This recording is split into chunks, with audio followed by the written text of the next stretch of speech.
एक छोटे से गांव में एक पुरानी हवेली खड़ी थी।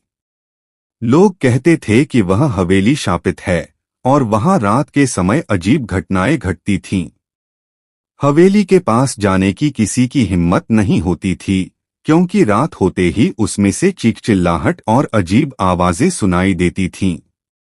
वह हवेली सैकड़ों साल पुरानी थी। इसके बारे में गांव में कई तरह की कहानियां थीं, लेकिन एक बात सब जानते थे कि उस हवेली में एक दिनहीन महिला का भूत रहता है, जिसने अपने जीवन के आखिरी समय में हवेली के मालिक से बदला लिया था। एक दिन गांव में एक लड़का अजय नया आया। वह साहसी और जिज्ञासु था और वह मानता था कि ये सब केवल अफवाहें हैं। उसने सोचा कि वह हवेली में जाकर यह जानने की कोशिश करेगा कि वहां सच में कुछ है या नहीं। रात का समय था और अजय ने हवेली की ओर कदम बढ़ाए।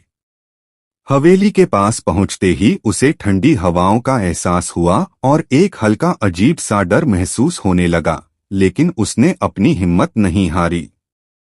हवेली के दरवाजे में बड़ी सी धूल भरी खटकी हुई आवाज आई, जैसे कोई अंदर से उसे पुकार रहा हो।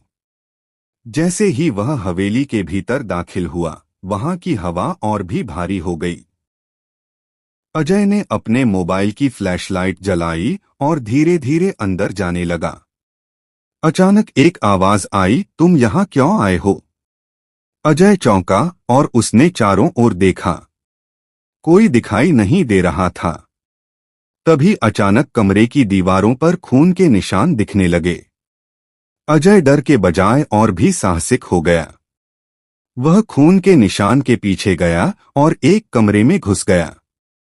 कमरे में एक पुराना आईना रखा था। जैसे ही अजय ने उस आईने में देखा, उसकी आंखें फैल गईं।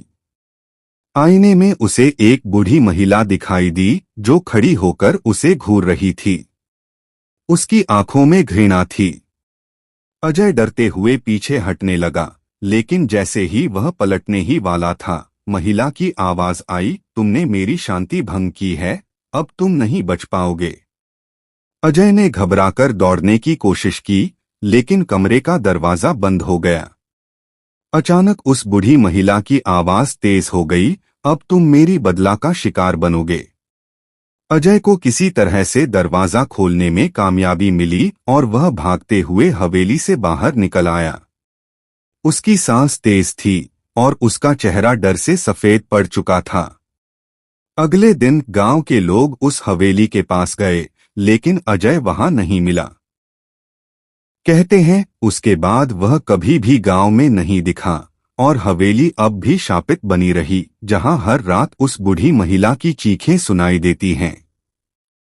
लोग कहते हैं जो भी उसकी शांति भंग करने की कोशिश करता है, उसे उसी की तरह सजा मिलती है।